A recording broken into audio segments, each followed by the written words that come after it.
और कल कयामत तक रहेंगे। दंगाई तुम हो, आरएसएस, बजरंग दल, वीएचपी, हिंदू महासभा, ये है दहशतगर्द, ये है लुटेरे, ये डाकू हैं डाकू। हमारे हिंदू भाइयों देख लो, कौन थे? यही लोग थे ना। कोई दाढ़ी टोपी वाला कहीं नहीं था। नहीं होते, नहीं करते हैं ये तशद्दुद, इनको तशद्दुद पर बिलीफ नहीं है। बाबरी मस्जिद पूरे दिन 6 दिसंबर को एकदम खूनों से लाल कर दिया था सरजू नदी को। क्या खबर नहीं थी उस वक्त के सीएम को? क्या खबर नहीं थी उस वक्त के पीएम को? भेज सकते थे ना फौजों को, लेकिन नहीं भेजा। जो पुलिस पदाधिकारी लोग थे, बचाना चाहते थे, उनको फोन करके कह दिया जाता है कि आंख में पट्टी बांध लो। उनके हाथ में मुसल्ला, उनके हाथ में कोई बंदूक नहीं, सिर्फ एक डंडे थे। मसनूइयत व प्री प्लानिंग, ये साजिश थी उसको तोड़ने की, डेमोलिश करने। प्रूफ कर पाए? दुनिया को चैलेंज है, मरते दम तक। आपने तोड़ तो दिया है, लेकिन हमारे दिलों के अंदर वो मस्जिद रहेगी इंशाअल्लाह।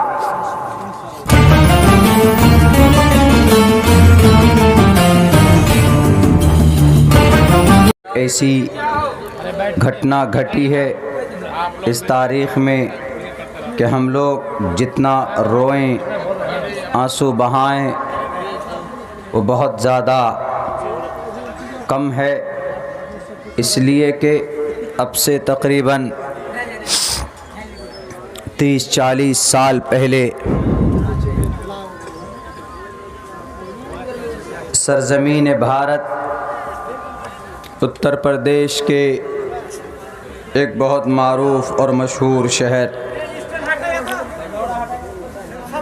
वहाँ पर एक बहुत बड़ी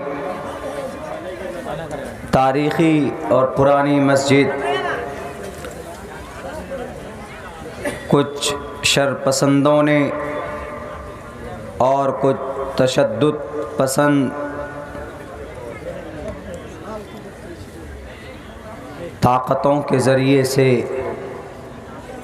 बड़ी बेरहमी के साथ और कुछ बड़े लीडरों के इशारे पर एक धार्मिक स्थल, इबादतगाह, एक बहुत पुरानी मस्जिद 1527 या 1528 में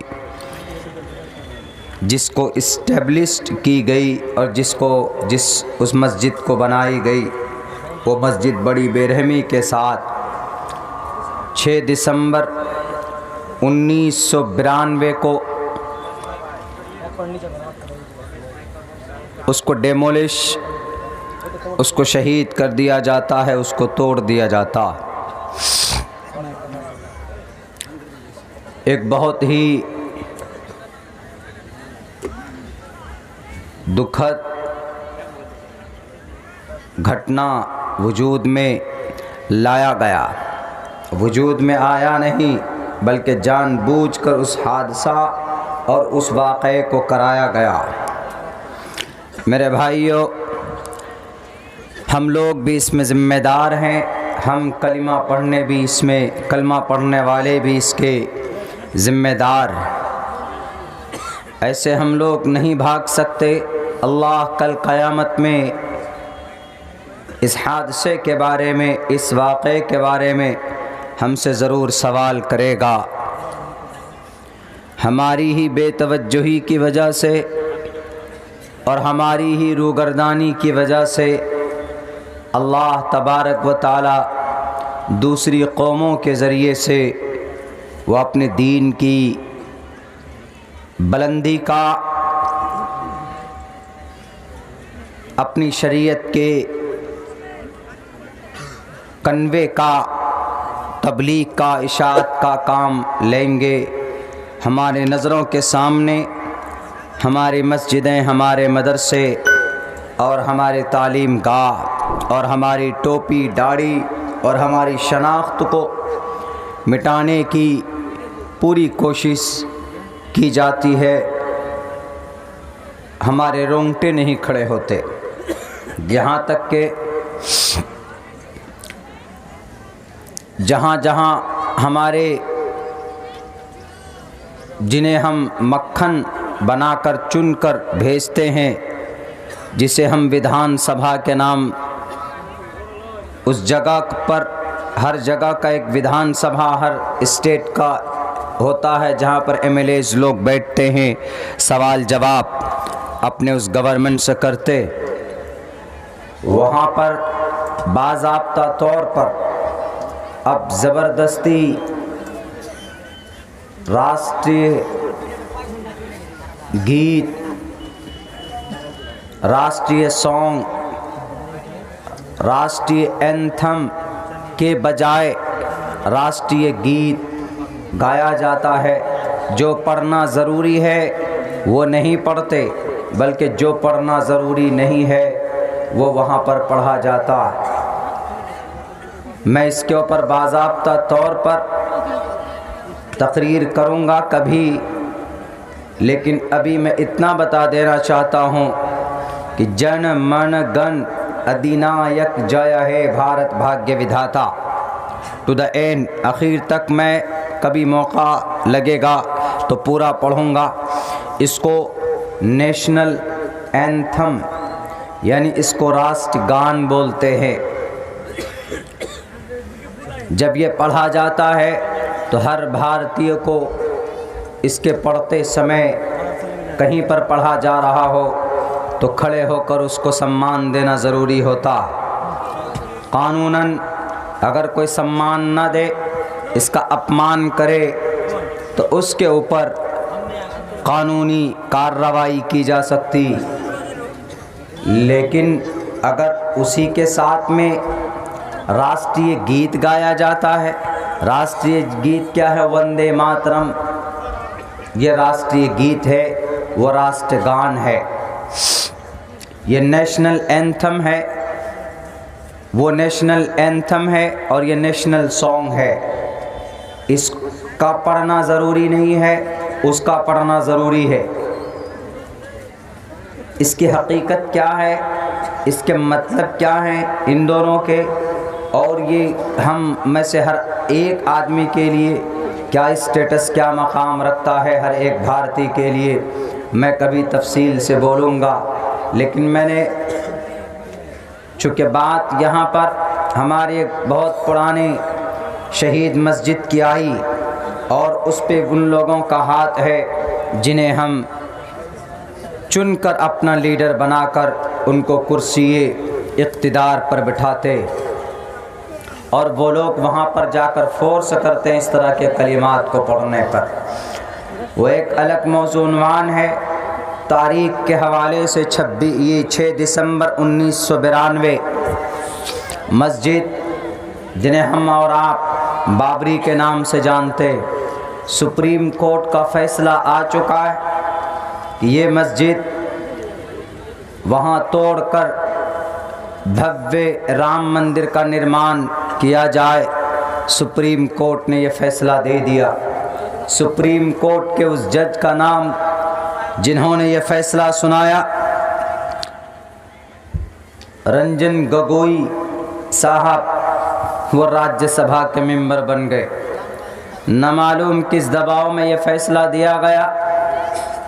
सबूत, कानूनी शवाहिद की बुनियाद पर जो भी फ़ैसले आए, भारत के मुसलमानों ने, हम लोगों ने उसको एक्सेप्ट किया। सर आँखों पर रखकर हमने पत्थर अपने सीने में रखकर उसको एक्सेप्ट किया।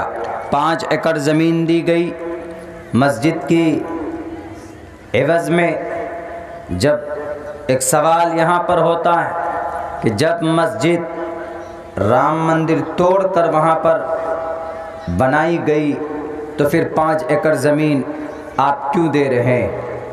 मेरे भाइयों, एक सवाल होता, और अगर 5 एकड़ ज़मीन दे रहे हैं तो इसका मतलब हमें खुश करने के लिए आप ज़मीन दे रहे हैं कि ज़मीन लीजिए, आप लॉलीपॉप आप चूसते रहिए। जैसे एक बच्चा रोना शुरू करता है तो उसको चॉकलेट और टॉफ़ी दे देते, वो बच्चा टॉफ़ी लेकर चूसना शुरू करता है, चुप हो जाता, उसके माँ बाप अपने काम में लग जाते। वही किया गया हम लोगों के साथ यहाँ पर, पूरी दुनिया ने देखा। लेकिन इसकी तारीख क्या है? अब कुछ दिनों के बाद मथुरा की ईदगाह और वहाँ की मरकज़ी मस्जिद में के करीब में एक पूजा, आराधना और एक हवन की तैयारी की जा रही, यानी वहाँ पर भी शुरू करेंगे और कुछ दिनों के बाद उसके करीब में एक मूर्ति रख देंगे। फिर कुछ दिनों के बाद रंजिश होगी, ताले लगा देंगे। उसके बाद फिर कुछ दिनों के बाद आधे मस्जिद के सहन में उनको एक मूर्ति बिठा दी जाएगी और कहेंगे कि पूजा और प्रार्थना कीजिए। उसके बाद फिर होते होते केस चलेंगे। फिर कोई रंजन गोगोई साहब जैसे आएंगे, वो कुछ दिनों के बाद 10 एकड़ ज़मीन देकर वहाँ की ईदगाह और वहाँ की मरकज़ी मस्जिद को कहेंगे कि यहाँ पर श्री कृष्ण जी पैदा हुए थे, इसलिए यह मस्जिद हिंदू भाइयों को दे दिया जा। हम तो इतना कहेंगे कि हमारे सब्र का पैमाना, हमारे सब्र का इम्तिहान न लिया जाए।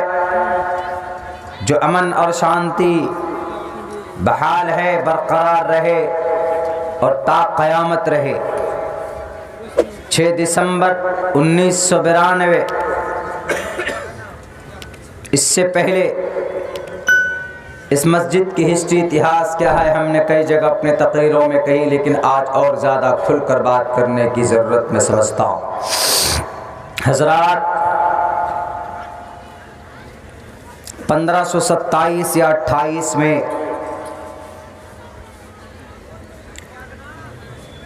ज़हीरुद्दीन मोहम्मद बाबर बादशाह का नाम ज़हीरुद्दीन मोहम्मद बाबर से मशहूर थे।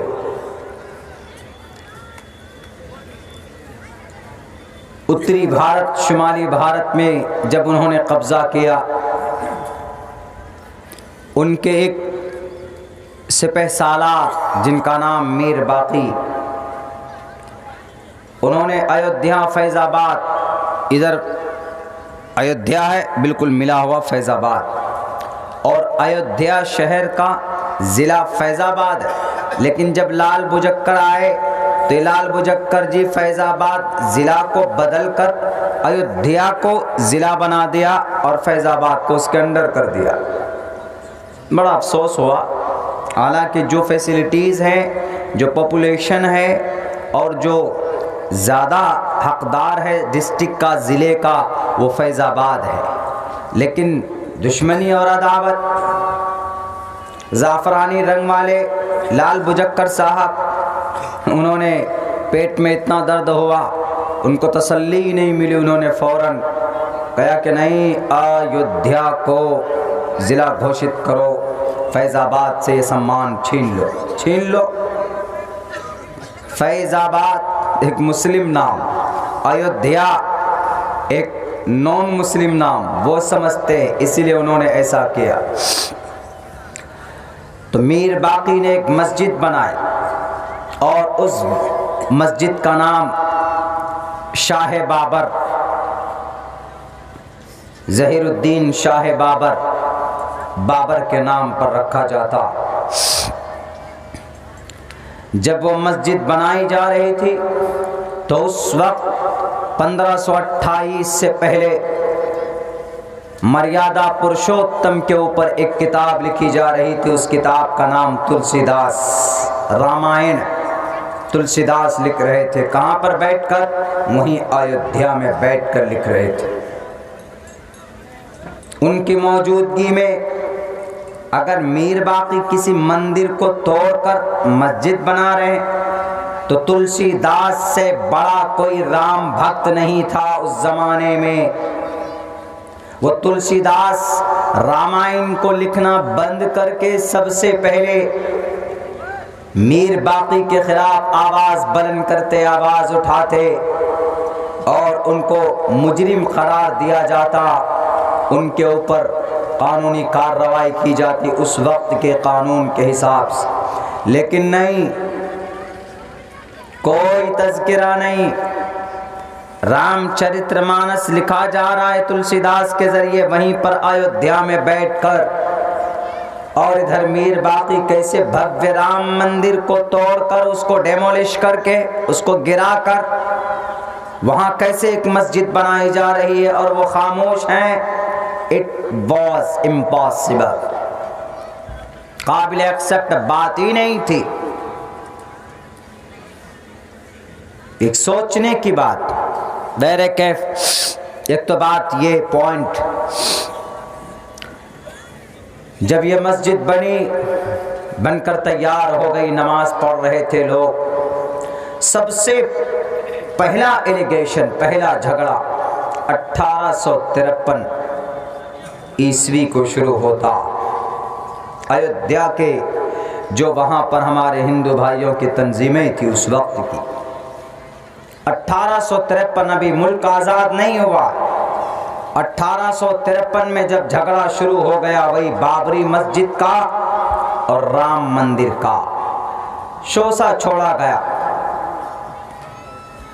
कि देखो तुम्हारे राम मंदिर को तोड़कर यहाँ पर बाबरी मस्जिद बनाई गई। 1853। उसके बाद फिर होते होते 1859 का ज़माना जब आया, जैसे ही तो ताजी इंग्लैंड, ब्रिटिश गवर्नमेंट के जो रूलर था, उसने हिंदू मुसलमानों के झगड़े को सॉल्व करने के लिए उन्होंने एक डिसीजन लिया। उन्होंने कहा कि भारत के लोगों, तुम लोग झगड़ा मत करो, क्योंकि वो जानता था कि जब ये झगड़ेंगे इंतशार पैदा होगा। इसीलिए उन्होंने डिसाइड किया कि किसी तरीके से इन दोनों को समझाओ।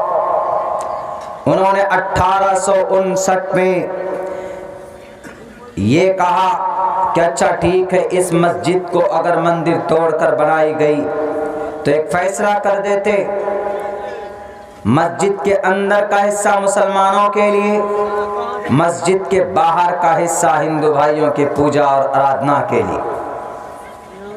किसने फैसला किया? ये फैसला किया उस वक्त अंग्रेज, चूंकि अंग्रेजों की हुकूमत थी भारत के अंदर। तो मेरे भाइयों, जब 1859 में ये फैसला किया गया, तो 1859 से लेकर 1949 तक, 23 दिसंबर 1949 तक कोई झगड़ा इस बीच में नहीं हुआ। ऐसे ही करते गए, यानी ऐसे ही मुसलमान अंदर नमाज पढ़ते थे और बाहर के चबूतरे के अंदर हिंदू लोग पूजा प्रार्थना करते थे, बहुत कम की तादाद।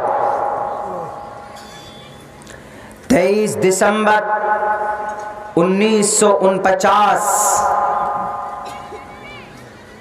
अचानक उस दिन रात में उस मस्जिद के अंदर श्री रामचंद्र जी का और सीता मैया का मूर्ति प्रकट होता है। प्रकट क्या, मूर्ति प्रकट किया जाता है, जाहिर किया जाता है, रखा जाता है।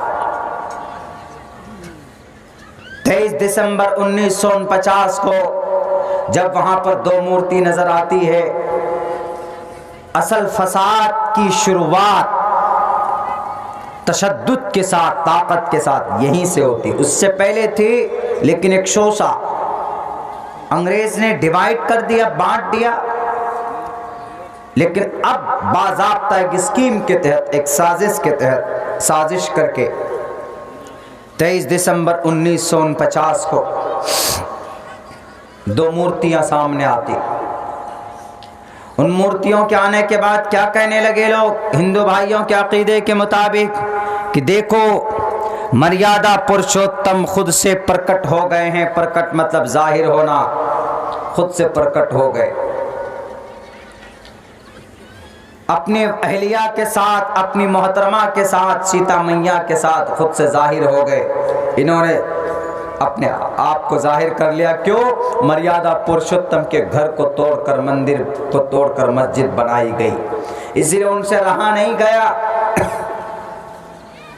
एक बात है, जब वो इतने ताकतवर, इतने मर्यादा पुरुषोत्तम को आप आपके अकीदे के मुताबिक अगर वो इतने ताकतवर, अगर वो परमात्मा है, तो 1528 में तोड़कर मस्जिद बनाई गई, तो 1528 से लेकर 1949 तक क्या वो सो रहे थे? उनको तो उसी दिन, दूसरे दिन ही प्रकट हो जाना था। और तभी कहते कि मीर बाकी, तुम हमारे घर को क्यों डेमोलिश कर रहे हो, क्यों तोड़ रहे हो? और वो तो परमात्मा थे, वो तो जो चाहते कर सकते थे, वो तो ताकतवर थे, ईश्वर थे ना। उनको तो मीर बाकी को वहीं पर दफन कर देना था, लेकिन नहीं, ऐसी कोई बात नहीं होती। 200 साल तक, 250 साल तक, 1500, 1550 से लेकर 1950, 16, 17, 18, 19, तकरीबन 400 साल तक, 400 साल के बाद वो प्रकट होते।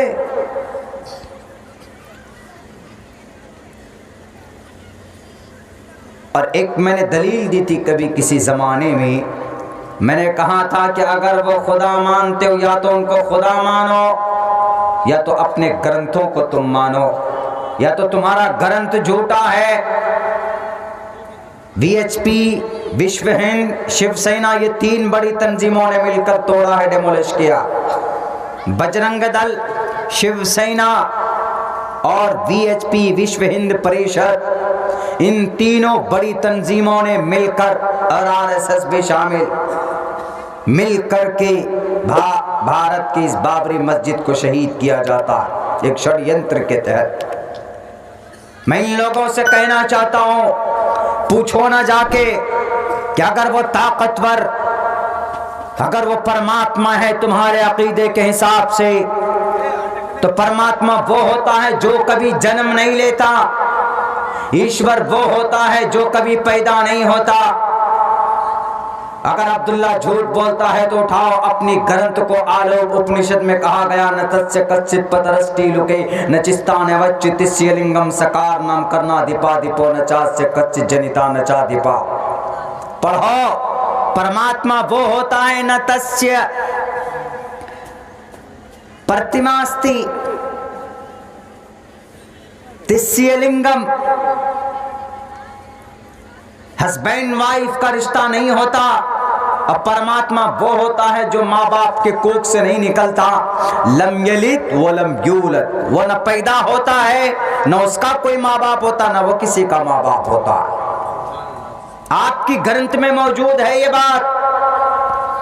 हमारे कुरान को छोड़ो, आप अपनी ग्रंथ को पढ़ो। वीएचपी और आरएसएस, शिवसेना वालों चले गए, अपने परमात्माओं ने तुमको बुलाया, और अपने ये डुप्लीकेट खुदाओं ने तुमको अगर आवाज दी, एक धक्का और दो और ये कहकर बाबरी मस्जिद तोड़ दो, तो तुमने तोड़ दी। अगर उनको खुदा मानते हो तो फिर यह अकीदा छोड़ दो कि उसका बाप राजा दशरथ था, उसकी मां कौशल्या थी। इस अकीदे को खत्म करो। या तो उनको मानो कि अगर उसका बाप राजा दशरथ है, अगर उसकी बीवी सीता है, उसका भाई अगर लक्ष्मण है और भरत है, और उसकी मां कौशल्या, कई सुमित्रा अगर उसकी मां है, तो फिर यह अकीदा छोड़ दो कि वो खुदा और परमात्मा है। क्यों? खुदा वो होता है जिसका बाप नहीं होता, परमात्मा वो होता है जिसके बाप नहीं होते, मां नहीं होती। या तो एक अकीदे पर कायम रहो, या तो अपने ग्रंथों से हाथ धो लो, ग्रंथों से रिश्ता तोड़ लो। एक तरफ आप कहते हैं कि परमात्मा है, और एक तरफ ये भी कहते हैं कि परमात्मा क्या बाप ही। अल्लाह का कोई बाप है? नहीं है। अल्लाह का कोई बच्चे हैं, कोई फैमिली है, कोई परिवार है? नहीं। कुल हुवल्लाहु अहद अल्लाहुस समद लम यलिद वलम यूलद वलम यकुल लहू कुफुवन अहद। अल्लाह वो होता है जो बेनियाज होता, तन्हा होता, लम यलिद वलम यूलद वलम यकुल लहू कुफुवन अहद। उसका कोई शरीक भी नहीं होता, उसका कोई हमसर ही नहीं। यही बात कही गई, न तस्य कच्चित पतरष्टि लुके। पढ़ो, गौर करो। नहीं पढ़ना आता है तो मर जाओ, दुनिया में, लेकिन अपने खुदाओं को, डुप्लीकेट खुदाओं को, इन अनब्रांडेड जो नफरतें भरते हैं तुम्हारे दिलो दिमाग में, उनसे रिश्ता तोड़कर पढ़ने की कोशिश करो तो तुम्हें पता चल जाएगा। न तस्चे कश्चित पतरष्टि लुके न चिस्ताने बच्चे न देवा मुरच्छलामिया। साफ साफ लफ्जों में वेदों के अंदर ये बात कही गई कि जो परमात्मा होता है वो पैदा नहीं होता, उसके बाप नहीं होते, उसकी मां नहीं होती, तो कैसे पैदा हो गए? एक तरफ तो कह रहा आलोक उपनिषद कि परमात्मा पैदा नहीं होता, और हमारे विश्व हिंद परिषद वाले कहते हैं कि श्री रामचंद्र जी परमात्मा हैं और पैदा हुए। इसका मतलब है आलोक उपनिषद गलत है। ईश्वर जो फरमाता है वो गलत हो रहा है, या तो आप लोग गलत, या आपका ग्रंथ गलत, या तो श्री रामचंद्र जी की पैदाइश गलत आपके अकीदे के हिसाब से। मेरे भाइयों, मेरे साथियों, बैरक ये बात तो एक समझने की बात है। अल्हम्दुलिल्लाह हमारा अकीदा वो है जो कुरान फरमाता है। कुरान कहता है अल्लाह जैसा है वैसा हमारा अकीदा, हमारा कॉन्सेप्ट है। और जो मुसलमान ये अकीदा नहीं रखता है वो मुसलमान ही नहीं, is not Muslim, disconnected from one God। एक अल्लाह का अकीदा ना रखे तो कोई रिश्ता नहीं है उस मुसलमान का इस्लाम के प्लेटफॉर्म से। इसीलिए कहा गया ना कि बहुत से मुसलमान वो है जो गैरुल्लाह के सामने माथे को जाकर टेक देते, is not Muslim, is a मुशरिक, डिसबिलीवर एंड पैगन्स। मुशरिक हैं वो, कुफ्र के दरवाजे तक पहुंच गए, कोई अमल उसका काबिल कबूल ही नहीं होगा। तो बहरकैफ मेरे भाइयों, वहां पर तारीख ये मैं इसलिए बता रहा हूं ताकि आप लोगों को याद रहे कि हाँ 6 दिसंबर को कुछ हुआ था और क्यों शहीद की गई थी। 1859 में जो फैसला किया था अंग्रेजों ने कि मुसलमान अंदर में नमाज पढ़ेंगे, अब बाहर हमारे हिंदू भाई पूजा आराधना करेंगे। बाहर पूजा तो होता था लेकिन अंदर नमाज नहीं होती थी। अयोध्या के मुसलमान ऐश परस्त हो गए थे। अयोध्या के मुसलमान अपने कारोबार में इतने बिजी हो गए कि अज़ान वक्त पर नहीं होती थी। अयोध्या के उस मस्जिद में, वहाँ की मस्जिद में हफ्तों के बाद अजान होती थी। झाड़ू सफाई का काम बंद हो चुका था। तो अल्लाह तबारक व तआला ने नाराज होकर, वहाँ के मुसलमान ने पूरे भारत के मुसलमानों से नाराज होकर अल्लाह ने वो नियामत हमसे छीन लिया। कुरान कहता है कि वइन तउद्दू निअमतल्लाहि ला तुहसूहा,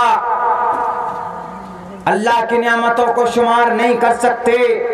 और अगर अल्लाह की नियामत की नाशुक्री हम करते हैं, लइन शकरतुम लाज़ीदन्नकुम, अगर हमने शुक्रिया अदा किया अल्लाह की नियामत का तो अल्लाह उसमें इजाफा करते हैं। व इन कफरतुम इन अज़ाबी लशदीद, अगर नाशुक्री को शुरू कर दी तो अल्लाह तबारक व तआला उसको छीन लेता है, उसको हमसे।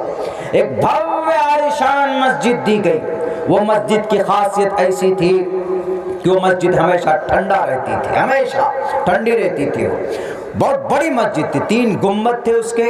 आपके यहाँ से लेकर मेन सड़क तक अंदर का हिस्सा इतना था कि मिंबर पर बैठकर बिना माइक के इमाम साहब अगर सिर्फ इतना बोलते अल्लाहु अकबर कबीरा तो पूरी मस्जिद में आवाज गूंजती थी। उसकी ये खासियत थी उस मस्जिद की। बहुत खूबसूरत, बहुत अच्छी ब्यूटी और बहुत अच्छे अंदाज में उस मस्जिद को बनाई गई थी मीर बाकी के जरिए से। लेकिन इतनी खूबसूरत मस्जिद हाथ से चली गई। आज भी हम लोग मस्जिदें बनाते हैं। मस्जिद बनाने के लिए जलसा भी करते हैं अल्हम्दुलिल्लाह, मेहनत भी करेंगे, 1 महीना 1.5 महीना तक एक कर देंगे रात दिन, लेकिन मस्जिद तो बनाकर छोड़ देते हैं। वो है ना कि मस्जिद तो बना दी शब भर में, ईमान की हरारत वालों में बरसों में नमाजी बन न सके। नमाज तो बना, मस्जिद तो बना देंगे, लेकिन मस्जिद को आबाद करने के लिए नमाज पढ़ने की कभी तौफीक नहीं होती, तो फिर वो मस्जिदें बद्दुआ करेंगे आपके, पूरे मोहल्ले वालों के। अल्लाह के नबी के ज़माने में मस्जिदें कच्ची थी, बारिश होती थी तो कीचड़ हो जाते थे, कीचड़ में नाक मोहम्मद रसूलुल्लाह का पड़ता था, माथे में पेशानी में धूल मट्टी लग जाती थी, ऐसी मस्जिद थी। लेकिन नमाज ऐसी होती थी कि सजदा जमीन पर है तो रिश्ता अल्लाह से जुड़ा हुआ है। और आज देखे तो लाखों की मस्जिद, हमने गुजरात में अयोध्या के इलाकों में जाकर देखा 27 करोड़ रुपए की मस्जिदें बनाई गई, आलीशान मस्जिद बना दी, लेकिन जब नमाज देखा गया तो एक मुकम्मल सब भी पूरे नहीं। तो वो मस्जिदें क्या करें? तो वो मस्जिदें तो ऐसे आरएसएस बजरंग दल वालों के हाथों शहीद की जाएंगी ना। तो वो 1859 से लेकर जो फैसला किया गया अंग्रेज के जरिए से कि मुसलमान नमाज पढ़ेंगे अंदर में, तो नमाज नहीं होती थी। कहां चले गए थे वहां के मुसलमान? क्या मर गए थे? ये दुनिया कमाने में इतने मस्त हो गए थे तुम? या अय्युहल्लज़ीना आमनू मन यर्तद्द मिनकुम अन दीनिही फसौफ यअतिल्लाहु बिक़ौम। ए ईमान वालो, ए कलिमा वालो, ए कुरान वालो, अगर तुम्हें अल्लाह से, उसके रसूल से और शरीयत से, मस्जिद से अगर तुम्हारा रिश्ता टूट जाएगा तो अल्लाह तबारक व तआला तुम्हारे बदले किसी और कौम को लेकर आएगा। तुम्हारे इन दाढ़ियों की जरूरत नहीं, तुम्हारे इन दिखावे के लिए टोपियों की जरूरत नहीं। जाओ किसी और को, अल्लाह किसी और कौम को पैदा करके काम लेगा, तुम अल्लाह का कुछ नहीं बिगाड़ सकते। अल्लाह कह रहा कुरान, या अय्युहल्लज़ीना आमनू इन ततवल्लो, अगर तुम ये कहोगे कि हाँ I am a Muslim, definitely I will enter the paradise, मेरे तो बाप का है, अब्बा का है, जन्नत चला जाऊंगा मैं, तो भूल है ये, कुटाई होगी, छिताई होगी, पहले बंदर की तरह मार मार कर लाल किया जाएगा। ऐसे नहीं, दुनिया में अगर ज्यादा सरकशी करोगे तो आरएसएस बजरंग दल के जरिए तुम्हें, तुम्हारे पहचान को मिटा दिया जाएगा इस जमीन से। और ऐसा हो रहा, तैयारी चल रही है। देख लीजिएगा कि अगर ऐसे ही रही ये कौम, अगर ये कौम एक्टिव नहीं हुई, अल्लाह से रिश्ता नहीं जोड़ा, अपनी मस्जिद को आबाद नहीं की इन्होंने, तो पूरी तैयारी है जनाब, मनुस्मृति को नाफिज करने की पूरी तैयारी है। 23 दिसंबर 1949 को वो मनहूस दिन, जिस दिन 2 मूर्ति प्रकट किए गए, वहां पर कहा, उसी मस्जिद में, उसी चबूतरे पर जहां पर वो लोग पूजा प्रार्थना करते, बल्कि अंदर में जहां मिंबर है, नमाज पढ़ते थे। अगर वो मस्जिद आबाद होती, मुसलमान नमाज पढ़ते, आनाकुम जानाकुम लगा रहता, कुरान करीम की तिलावत करते, मस्जिद आबाद होती, तो किसी को मौका मिलता वहां पर मूर्ति रखने की? नहीं मौका मिलता। लेकिन इससे ये पता चला कि मुसलमान बेखबर थे, अपनी उस मस्जिद को गैर आबाद कर दिया था मुसलमानों ने, जिसकी वजह से उनको मौका मिला, रातों रात मिंबर के करीब जाकर 2 मूर्ति रख दी, सीता मैया की, सीता मैया और श्री रामचंद्र जी। और सुबह से यह बात पूरे शहर में फैल गई कि श्री रामचंद्र जी प्रकट हुए। और ऐसा अकीदा होता है हमारे हिंदू भाइयों का कि अगर उनकी परेशानी में अगर आप आकर उनकी मदद कर दिए तो यू आर भगवान, आप ही उनके भगवान है, ऐसा अकीदा है। अगर जमीन के नीचे से कोई छोटा सा अगर कोई मुजस्समा निकल जाए तो बस उसको धोकर पिएंगे, उसको धोकर पानी लेकर जाएंगे, रखेंगे। क्यों? कहेंगे कि भाई ये जमीन से प्रकट हुआ। वो आपने देखा होगा, कई सारे एपिसोड्स में देखे होंगे कि वो दुकानों में मूर्तियां रखी हुई, तो कहते कि ये 5000 का, ये 10,000 का, ये 10,000 का। क्यों जी? ये 3 फीट जमीन के नीचे से निकली मूर्ति, उसकी कीमत ज्यादा। ऐसा अकीदा कॉन्सेप्ट बना दिया गया है मन घड़त बातों को, किस्सा कहानियों के जरिए से। तो बहरकैफ 1949 23 दिसंबर को शुरुआत हो जाता है झगड़ा। कहां पर?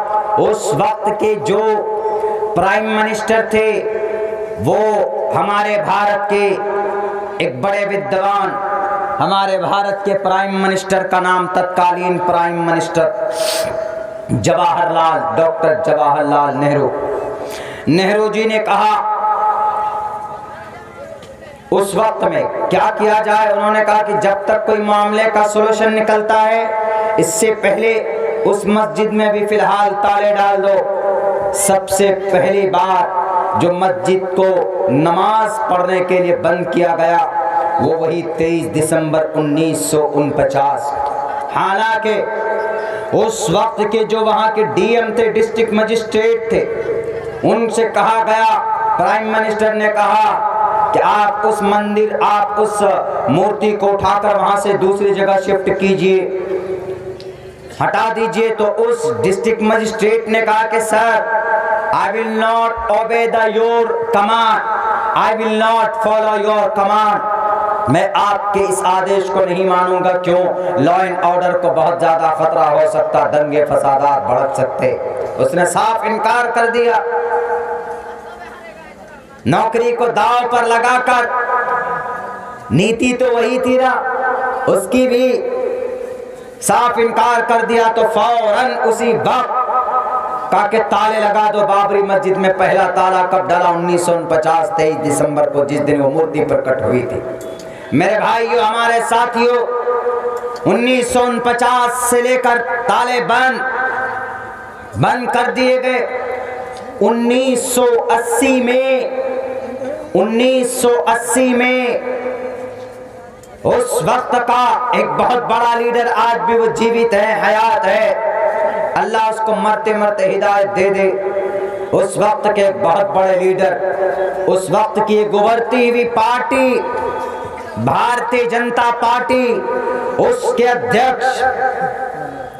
अध्यक्ष हमें और आपको मालूम होना चाहिए, मुरली मनोहर जोशी भारतीय जनता पार्टी के अध्यक्ष थे। और उसकी भारतीय जनता पार्टी की रीढ़ की हड्डी लाल कृष्ण आडवाणी जी, उन्होंने एक जुलूस निकाली 1980 को, एक जुलूस निकाली वही अयोध्या के तरफ राम मंदिर के निर्माण के लिए। उन्होंने ये कहा कि हम खून के आखिरी कतरे तक राम मंदिर का निर्माण करेंगे, बाबरी मस्जिद को ढा देंगे। लेकिन उन्होंने ये संकल्प लिया उस वक्त जब ये चारों तरफ से लोग जब जमा होने लगे। तो मेरे भाइयों, होता क्या है, वहां के जो प्रशासन के लोग थे उन्होंने लाल कृष्ण आडवाणी जी को डिटेन कर लिया, उनको उठा लिया, उनको गिरफ्तार कर लिया कि आपको ऐसा नहीं करने दिया जाएगा। 1984 को फिर से एक आंदोलन, फिर से एक बहुत बड़ी तहरीक की शुरुआत हुई। 1984 को फैजाबाद के कोर्ट में एक दरखास्त दिया जाता है कि बाबरी मस्जिद को खोला जाए और ये हिंदुओं को पूजा की इजाजत दी जाए। वहां पर बाबरी मस्जिद तोड़कर हम मंदिर को दोबारा बनाना चाहते हैं, हमें ये इजाजत दी जाए। तो उस वक्त के फैजाबाद के उस कोर्ट के जो जज थे उन्होंने 5 घंटे के सुनवाई के बाद साफ खारिज कर दिया, मना कर दिया कि ऐसा कभी नहीं होगा। इसलिए कि माहिर अर्ज़ियात, माहिर आसारे ज़मीन, जो ज़मीन को देखकर पहचान जाते हैं कि क्या तारीख है इस ज़मीन की, यहाँ पर क्या क्या है, उन्होंने सब ने ये प्रूफ कर दिया था कि यहाँ पर कोई मंदिर तोड़कर मस्जिद नहीं बनाई गई। लेकिन 1986 को फिर जब वही याचिका, उसी रिट पिटीशन, उस पर कार्रवाई होती है, एक दूसरे जज ने, फैजाबाद के एक जज ने यह ऑर्डर कर दिया कि बाबरी मस्जिद के ताले खोले जाए और हिंदुओं को इसमें पूजा प्रार्थना की इजाजत दी जाए। 1986 को मस्जिद का ताला खोला जाता है। उसके बाद एक ही मंशा और एक ही मिशन, किनकी? विश्व हिंद परिषद की, शिवसेना, बाल ठाकरे साहब महाराष्ट्र के, मुंबई के, वो कहते हैं ना कि उनके हाथ पैर नाक कान सब शामिल थे बाबरी मस्जिद को शहीद करने में। शरीक हुए 3 बड़ी तंजीम, चौथी तंजीम आरएसएस, विश्व हिंद परिषद, बजरंग दल और शिवसेना और आरएसएस। 1979 को मीटिंग की गई, फिर 1990 को फिर मीटिंग की गई। जब इससे पहले 2-3 प्रोटेस्ट हुए, एहतजाज हुआ कि हम बाबरी मस्जिद को तोड़कर मंदिर बनाएंगे, कम्युनल माइन बनाया गया। ये लाल कृष्ण एडवाणी जी, मुरली मनोहर जोशी और उमा भारती, आज भी ये लोग जिंदा हैं, जीवित है। इन्होंने धर्म के नाम पर, वही राम मंदिर और बाबरी मस्जिद के नाम पर सारे लोगों के दिलों के अंदर में नफरत पैदा कर दी उत्तर प्रदेश में। और उत्तर प्रदेश में 1991 को इलेक्शन होता, तो 1991 को यही राम मंदिर के मुद्दे को उठाकर पहली बार बीजेपी वहां पर सत्ता में आ जाती, भारतीय जनता पार्टी वजूद में आकर, और वहां उनकी गवर्नमेंट बन जाती। और गवर्नमेंट बनते ही उत्तर प्रदेश के सीएम कौन बनते? उत्तर प्रदेश के सीएम बनते हैं इनके माइंड और इनके मिजाज के मुताबिक कल्याण सिंह उत्तर प्रदेश के सीएम बना दिए जाते 1991 को। और 1991 से लेकर जब 6 दिसंबर 1992 की तारीख होती है, तो 6 दिसंबर की सुबह 6 बजे कार सेव के लिए, यानी एक पूजा प्रार्थना के लिए एक आयोजन रखा जाता है अयोध्या के अंदर। अयोध्या में एक सरजू नदी है, उसी नदी के किनारे पर 6 दिसंबर को सुबह 6 बजे तक तकरीबन 2 लाख कार सेवक पूरे भारत से बुलाए जाते हैं, पहुंचाए जाते हैं। 6 दिसंबर सुबह 6 बजे 7 बजे तक पूरे आन बान शान के साथ कार सेवक तैयार हैं। अंदर मकसद कुछ और है, लेकिन बहाना है पूजा और प्रार्थना की, बहाना है हज की, पिलग्रिमेज की, बहाना है ईश्वर की पूजा और प्रार्थना करने की। मेरे भाइयों, 6 दिसंबर को सुबह 7-8 बजे तक जब कल्याण सिंह को फोन किया जाता है कि सर यहाँ पर हालात खराब नहीं होंगे, आप अमन के साथ बैठे रहे, आप इत्मीनान के साथ बैठे रहे। दिल्ली के अंदर पीएम नरसिम्हा राव, वीपी नरसिम्हा राव जी थे दिल्ली में प्राइम मिनिस्टर। वो बेचारे बेचैन थे, परेशान थे। मैंने कहा क्या एक्शन लिया, नहीं लिया? अगर लिया हुआ होता ईमानदारी के साथ, अमानतदारी के साथ, तो आज वो मस्जिद शहीद नहीं की जाती, तोड़ी नहीं जाती। 6 दिसंबर जब 12 बजता है टाइम, 12:30 पर 3 नौजवान पुलिस को चकमा देकर उस गुंबद पर खड़े हो जाते और भगवा झंडा को वहां पर लहराते। ये भगवा झंडा लहराना था 10 बजे 6 दिसंबर को। यही कल्याण सिंह और लाल कृष्ण एडवाणी और उमा भारती, ये लोग कहने वाले कि कुछ भी हो जाए, हम इस मस्जिद को तोड़कर डेमोलिश करके यहाँ पर हम भव्य राम मंदिर का निर्माण करेंगे। मस्जिद सामने थी, 200 गज की दूरी पे वो सभा आयोजन किया गया और सारे लोग आक्रोश होकर एक तरफ से हाथ में लोहा और हाथ में कुल्हाड़े और हथौड़े को लेकर वो एकदम फौरन चढ़ जाते हैं गुंबद पर। जब 3 नौजवानों को देखा, तकरीर जब की जाएगी भड़काने की कि हमारे हिंदू भाइयों, क्या तुम्हें राम से मोहब्बत नहीं है? क्या तुम्हें सीता मैया से मोहब्बत नहीं है? क्या तुम्हें राम राज्य नहीं बनाना है? इन लोगों को जब हमने पड़ोसी मुल्क बनाकर दे दिया तो ये वहां क्यों नहीं गए? ये इस तरह के भड़कीले भाषण जब किए जाएंगे तो हमारे हिंदू नौजवानों के जो कार सेवक थे, 2 लाख जो नौजवान थे वहां पर, जो अपने आंखों में अंधभक्ति की पट्टी बांध कर आए थे, हाथ में हथौड़ा लेकर आए थे, 2 लाख 1.5 लाख की तादाद थी। वो कोई पूजा नहीं था वहां पर, लोगों को बेवकूफ बनाया गया। और वहां की उत्तर प्रदेश में जो सीएम साहब बैठे हुए थे, उन्होंने गूंगा बहरा कर दिया पुलिस प्रशासन को। क्या बंद कर लो, तुम चुपचाप हो जाओ, तुम्हें कोई एक्शन नहीं लेना। जब मस्जिद तोड़ी जा रही थी, हथौड़े लेकर तोड़ रहे थे, दोनों छोटे गुंबद को डेमोलिश किया गया, तो वहां का एक पुलिस अफसर पहुंचता है दौड़कर लखनऊ के सीएम हाउस में कि सर आप इजाजत दे दीजिए, हम गोली चलाएंगे इन उपद्रवियों के खिलाफ, इन राक्षसों के खिलाफ। उन्होंने कहा, पहले तो ये कहा जब मिलने के लिए गए कि सर फला फला आए मिलने, तो उन्होंने कहा कि अभी हमारे पास टाइम नहीं। कहां चले गए थे? स्वर्ग ढूंढने गए थे आपको तो फौरन कहना चाहिए एक्शन लो, एक्शन लो। क्यों? जुडिशरी है, अदालत है, अदालत में चैलेंज करते मामले को। आंख में पट्टी बांधकर बीपी नरसिम्हा राव जी तो चले गए पूजा करने के लिए, और ये वहां पर जो आदमी बचाने के लिए कहा कि सर हमको ऑर्डर दीजिए, हम कुछ एक्शन लेना चाहते, कुछ हवाई फायरिंग करना चाहते, गोलियां चलाना चाहते। उन कार सेवक पर जो ऊपर चढ़े हुए उस मस्जिद को तोड़ रहे हैं, उस मस्जिद को शहीद कर रहे हैं। उन्होंने कहा तुम चुपचाप रहो, तुम खामोश रहो। अगर वो चाहते कल्याण सिंह तो बाबरी मस्जिद नहीं शहीद हो सकते, लेकिन चूंकि इशारा तो उन्हीं का था, तकरीर करके वहां से तो फौरन निकल गए, आग लगाकर निकल कर आकर सीएम हाउस में बैठ गए और वहां पर कार सेवक को लगा दिया आपने तोड़ने के। 25 कार सेवक तो उस दिन मरे। होते ही होते उधर बाबरी मस्जिद शहीद हो रही है। पूरे अयोध्या शहर के अंदर दंगा फसाद पैदा हुआ, मुसलमानों की घर मकान और दुकान जलाए गए। 3000 मुसलमान उस दिन शहीद किए गए, मारे गए, कत्ल किए गए।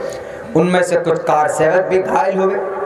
25 कार सेवक तो ऊपर से नीचे गिरे और वहीं पर दफन भी हुए। वो मेरे भाइयों, वो 6 दिसंबर 1992 की तारीख थी। शाम 6 बजते वो मस्जिद की तीनों जो गुंबद है वो पूरी की पूरी वो तीनों गुंबद जमीन पे आकर मिल गए, शहीद हो गए, डेमोलिश की गई। कोई कानून, किसी की 80 लोगों की गिरफ्तारी हुई, ओनली 80 लोगों की गिरफ्तारी।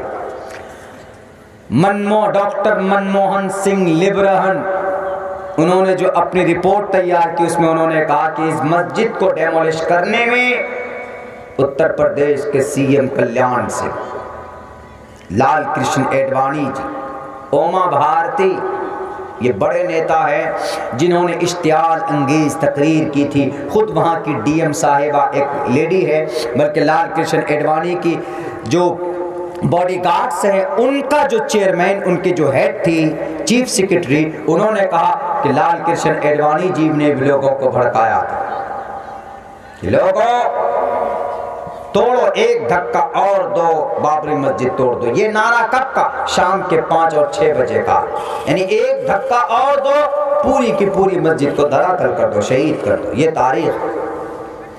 बताओ आज तक मुस्लिम किसी तंजीम ने, मुस्लिम पर्सनल लॉ बोर्ड है, जमीयत उलमा है, PFI है, मुसलमानों की तंजीम इमाम्स काउंसिल है, मुसलमानों की ये तंजीमें हैं, उलमाए उम्मत है, किसी तंजीम के कारकुनान ने इस तरीके से उपद्रवियों की तरह दंगाई और फसादी बनकर आज तक किसी मंदिर के ऊपर हाथ लगाया है क्या?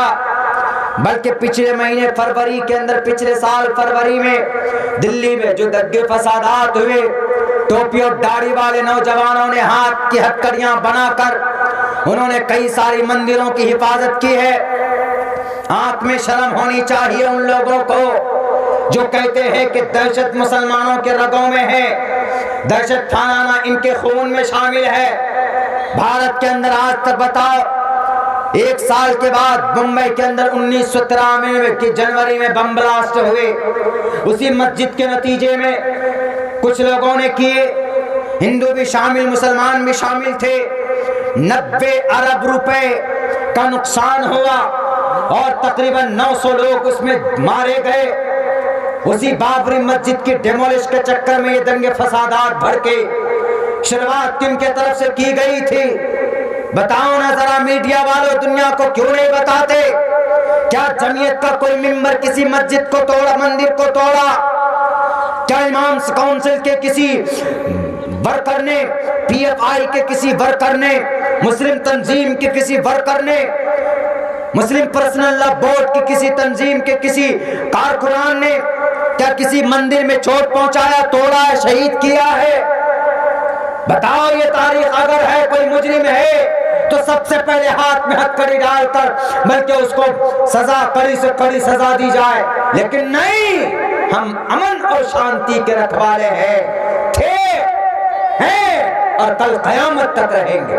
दंगाई तुम हो, आरएसएस, बजरंग दल, वीएचपी, हिंदू महासभा, ये है दहशतगर्द, ये है लुटेरे, ये डाकू हैं, डाकू। हमारे हिंदू भाइयों, देख लो अयोध्या के उस दंगे को 27 फरवरी 1919 सन 2002 के अंदर कौन थे? यही लोग थे ना। कोई दाढ़ी टोपी वाला कहीं नहीं था। नहीं होते, नहीं करते हैं ये तशद्दुद, इनको तशद्दुद पर बिलीफ नहीं है। बाबरी मस्जिद पूरे दिन 6 दिसंबर को एकदम खूनों से लाल कर दिया था सरजू नदी को। सरजू नदी, वहां पर एक नदी है बहुत मशहूर नदी, उसके तट पर जमा हुए सुबह सवेरे 6 बजे से। क्या खबर नहीं थी उस वक्त के सीएम को? क्या खबर नहीं थी उस वक्त के पीएम को?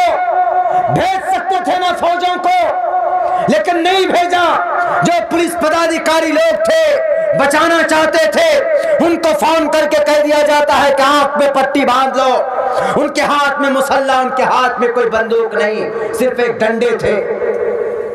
मसनूई अथवा प्री प्लानिंग, ये साजिश थी उसको तोड़ने की, डेमोलिश करने। प्रूफ कर पाए? दुनिया को चैलेंज है, मरते दम तक आपने तोड़ तो दिया है, लेकिन हमारे दिलों के अंदर वो मस्जिद रहेगी इंशाअल्लाह।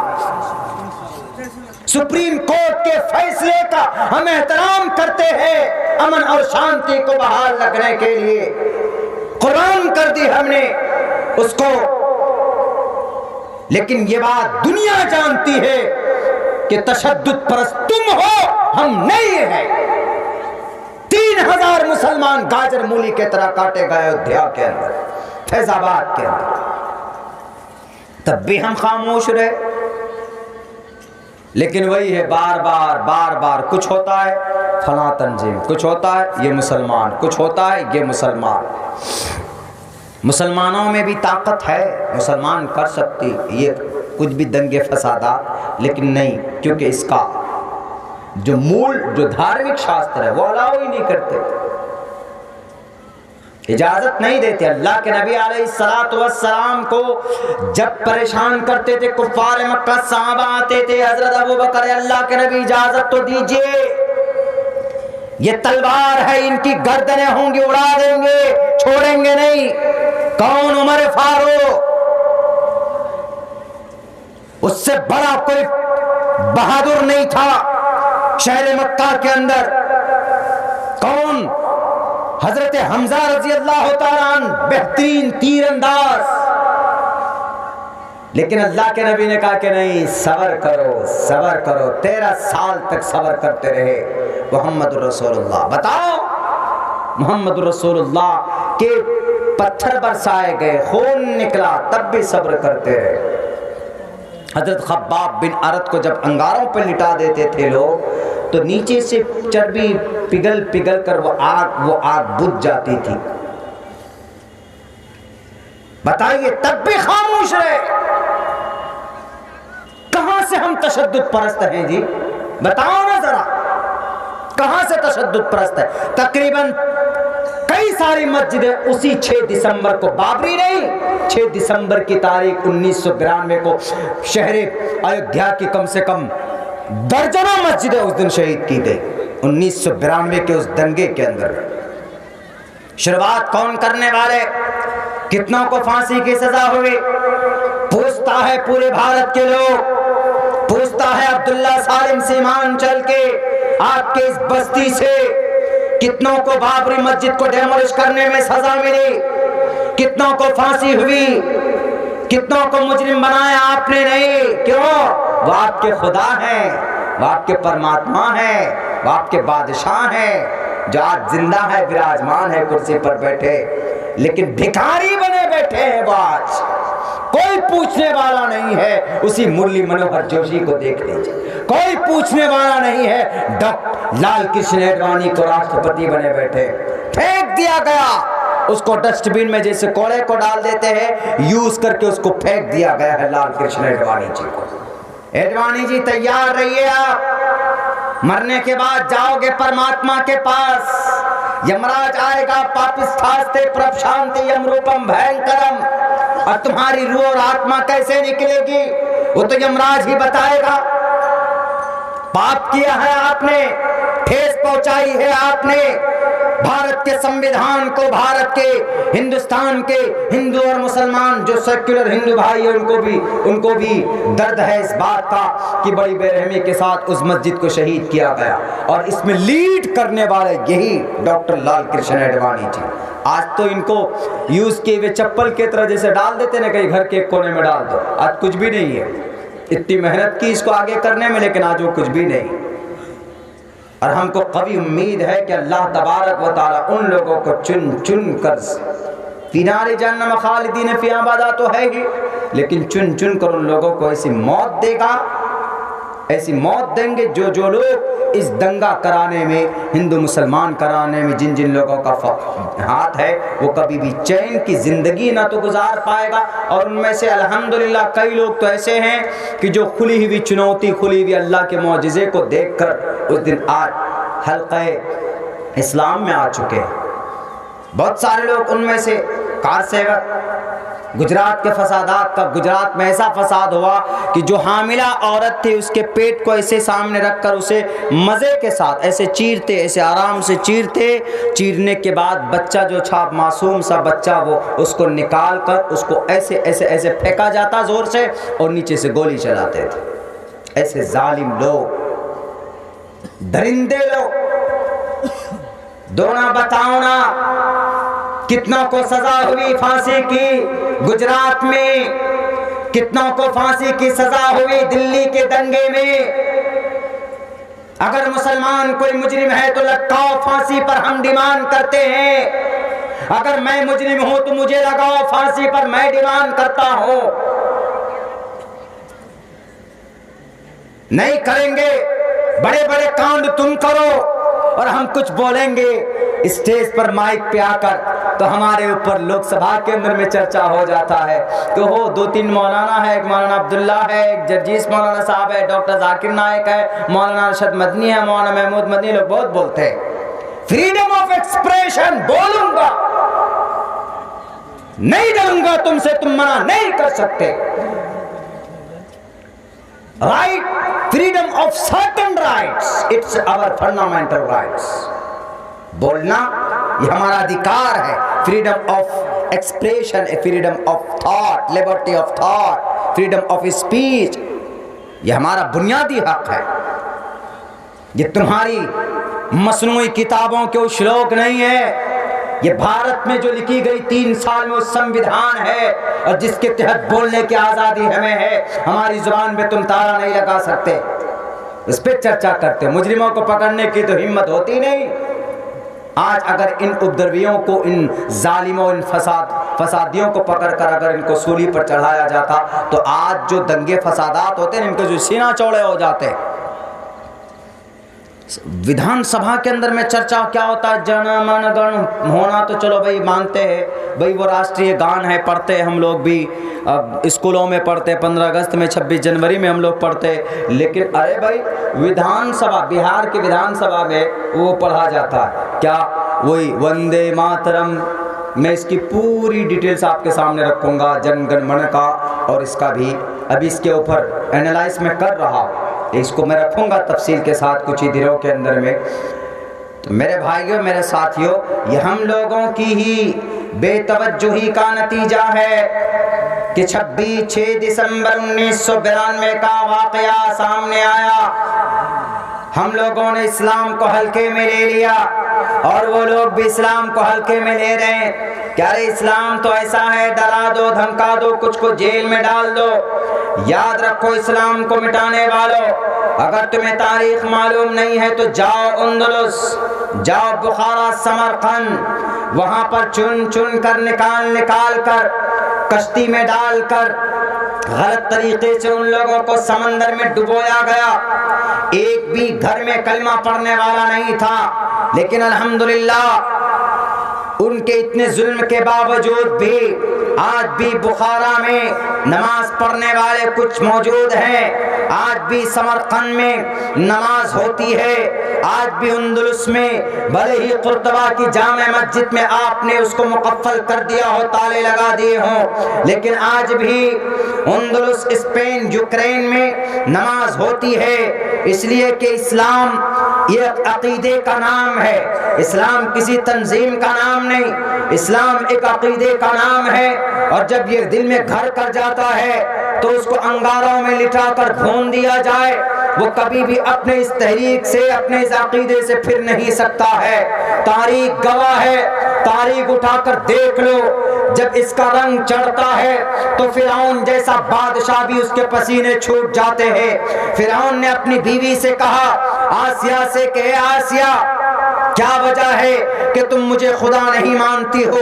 अरे मैंने तुमसे, तुम्हारी हुस्न को देखकर मैंने तुमसे शादी की थी, तुम मुझे खुदा मानने के बजाय तुम उसको खुदा मानने लग गई हो, तुम मूसा के खुदा को खुदा मानते हो, क्या वजह है तुम नहीं मानोगी?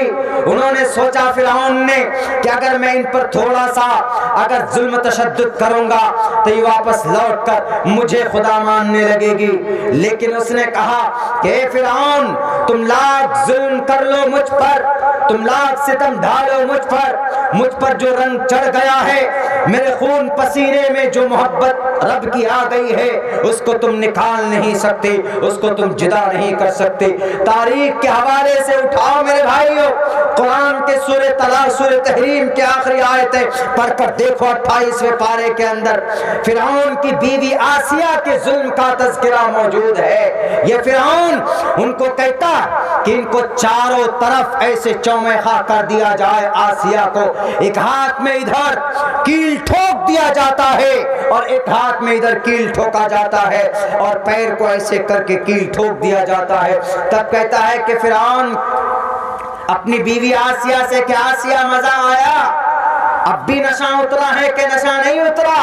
उन्होंने कहा कि फिरौन, ये दुनिया का नशा नहीं है, ये कोई ड्रिंक का नशा नहीं है, ये कोई बियर का नशा नहीं, ये कोई वाइन का नशा नहीं, ये दुनिया के पैसों का नशा नहीं है, ये नशा तो अल्लाह की वहदानियत का, अल्लाह की मोहब्बत का नशा है, जिसने हमें और तुम्हें पैदा किया, जिसने तुझे भी पैदा किया और तुझे इतनी बड़ी ताकत और सल्तनत दी है, उसकी मोहब्बत का नशा है। उन्होंने कहा नहीं मानोगे?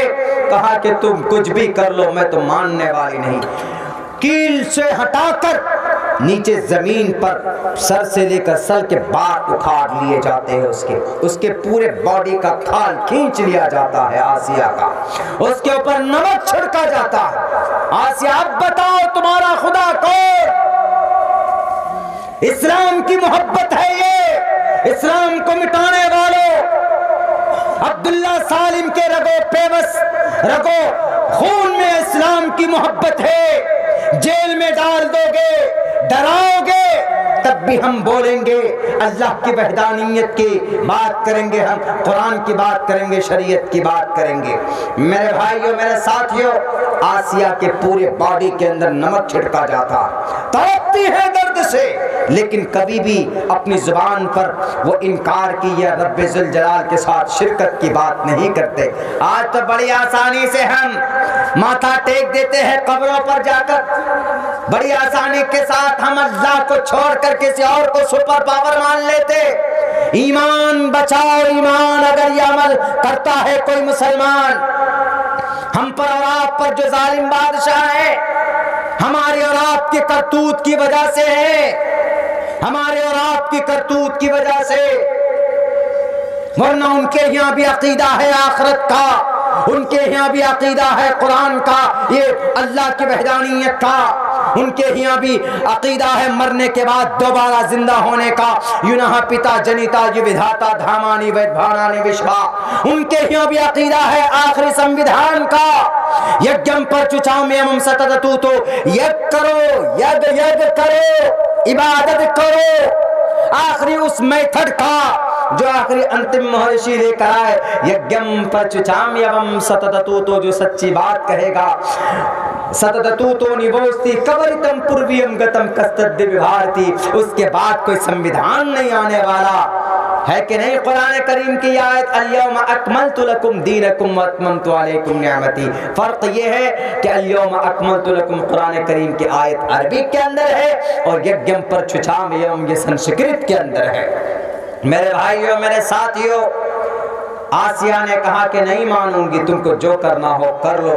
बिल आखिर आसिया नीचे इनके सर एक पत्थर के ऊपर रखा जाता है। इनके सर को ऊपर से एक भारी पत्थर का चट्टान उसके सर पर मारकर उसको कुचलने की कोशिश की जाती है। इसी बीच में वो अल्लाह से दुआ करती है कि रब्बी नज्जिनी मिनल कौम ज़ालिमीन। दुआ करते कि अल्लाह इस जालिम कौम से, इस जालिम से हमारी तो हिफाजत फरमा।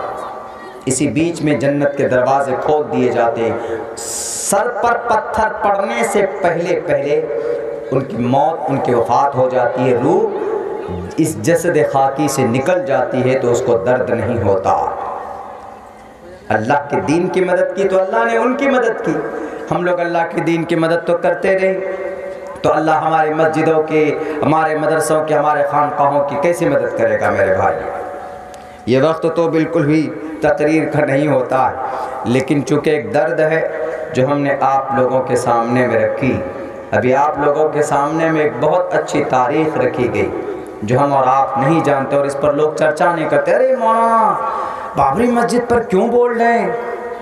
तो किस पे बोलेंगे? अब तो बाबरी मस्जिद तो चलेगी। मैं बोल रहा हूँ ना, अल्लाह ने अगर ज़िंदगी रखी तो अगले 5 साल में देख लीजिएगा मथुरा के बारे में झगड़ा खड़ा होता है कि नहीं होता। तैयारी हो चुकी। कहते एक धक्का और दो, जामे मस्जिद तोड़ दो।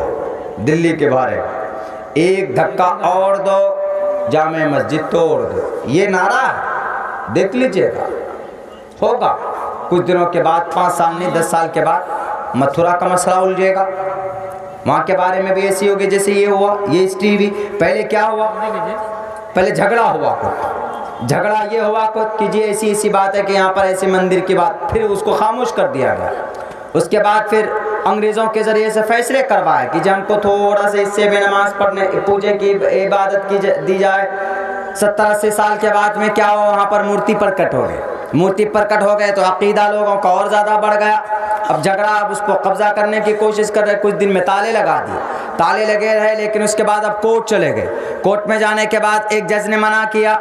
उस जज के बाद 2 साल के बाद एक जज ने कहा कि नहीं, ताला खोल दो, पूजा की इबादत करने, पूजा करने की इजाज़त दे दो। उसके बाद फिर क्या हुआ? उसके बाद फिर ये हुआ, उसी मंदिर के नाम पर, उसी मस्जिद के झगड़े के नाम पर 1991 में सीएम बना लिए उन्होंने। सीएम भारत की वाहिद एक ऐसी और भी पार्टियां हैं जो राजनीति करते हैं धर्म के नाम पर। हमारे राजनेताओं को कॉमन सेंस नहीं है, मैं सच कह रहा हूं। हमारे राजनेता जाकर उत्तर प्रदेश चले गए, क्या बोलते हैं कि हम 20% मुस्लिम हैं, हम 20% मुस्लिम हैं, हमको हमारा सीएम क्यों नहीं बनता? उधर 6% यादव का सीएम है, उधर 21% दलित का सीएम बना 4 बार, तो हम 20% मुस्लिम का सीएम क्यों नहीं बने? ये बेवकूफ़ है, ये गधे हैं, ये गधे जो समझते नहीं। क्यों? दलित ले लीजिए, यादव ले लीजिए, ब्राह्मण 6% ले लीजिए, और बनिया ले लीजिए, कुर्मी ले लीजिए, ये सब कौन है? ये सब टोटल के टोटल। इन सब का खुदा कौन? एक ही खुदा। इन सब का मतलब परमात्मा वही है ना, ईश्वर परमात्मा। उन सब का धर्म तो एक है ना। और इधर मुस्लिम जो 20% है, इनका धर्म क्या है? अलग है। इनका धर्म अलग है, वो अलग नहीं है। ब्राह्मण हो तो एक ही मंत्र पढ़ेंगे, ओम भूर्भुवः स्वः तत्सवितुर्वरेण्यं भर्गो दिशि और अगर वो यादव हैं वो भी इसी मंत्र को पढ़ेंगे शादी के मंडप पर, ओम भूर्भुवः स्वाहा में मंगलम चार्य, ये मंत्र पढ़ेंगे। और अगर वो बनिया है तो भी वो ब्रह्मा सूत्र एक ही पढ़ेगा, कम्मा ब्रह्मा द्वितीय नास्ते नैना नास्ते किंचन, तो अलग कैसे, वो तो एक ही है, वो एक है। वो 6% होकर आपका वोट लेते हैं तो आप 20% होकर आप उनका वोट क्यों नहीं लेते? क्यों आप मुस्लिम मुस्लिम चिल्लाते हो? नहीं देखते आप क्या आपकी तादाद क्या है? मर गया, कॉमन सेंस खत्म हो गया। एक तो बात कर गया इस मुल्क को, यहां के मुसलमानों की रीढ़ की हड्डी तोड़ दी, एक उधर बना दिया एक उधर बना दिया, बीच में मरने के लिए छोड़ दिया हमें। ऊपर से इश्तिहाल की तकरीर कर कर कर कौम को पहले एकजुट करो ना। 20% है तो 20% एक प्लेटफॉर्म पर क्यों नहीं है? एक प्लेटफॉर्म पर होना चाहिए। जब तक एक प्लेटफॉर्म पर नहीं होगा तो आप कुछ भी नहीं बिगाड़ सकते किसी का। एक अदना से मौलाना की गिरफ्तारी हो जाती किसी मौलाना की, तो हमारे गलत से हलक से ऊपर आवाज तो निकलती नहीं। हमारी कितनी मुस्लिम तंजीमें, आपके सीमांचल में है एक भी मेडिकल कॉलेज, या आपके पूरे बिहार के अंदर या पूरे उत्तर प्रदेश में कहीं है ऐसी यूनिवर्सिटी, ऐसी कॉलेजेस जहां पर हमारा बच्चा IAS बने, हमारा बच्चा UPSC निकाले? IAS का मतलब IPS IAS ऑफिसर बने, कलेक्टर बने? है ऐसी कोई ऐसी मेडिकल है मुसलमान की तंजीमों के बैनर तले कि जहां पर गरीबों का इलाज हो? नहीं है। ट्रेनिंग की तंजीम है हमारे पास कि मुसलमान बच्चों को ट्रेनिंग दिया जाए, इसको संविधान बताया जाए, इसको कुरान बताया जाए? नहीं। हर कोई अपने अध्यक्ष बनने के लिए लड़ते, हम अध्यक्ष बनेंगे जी, हम जनरल सेक्रेटरी बनेंगे जी, हम ये बनेंगे वो बनेंगे। कौम जाए भाड़ में। पूरी फस्ताई ताकत एक प्लेटफॉर्म पर खड़ी, यादव हो, दलित हो, कुर्मी हो, ब्राह्मण हो, वो एक प्लेटफॉर्म पर है, एक है वो एक। आप अगर कहीं पर भी हो, बिहार में हो, उत्तर प्रदेश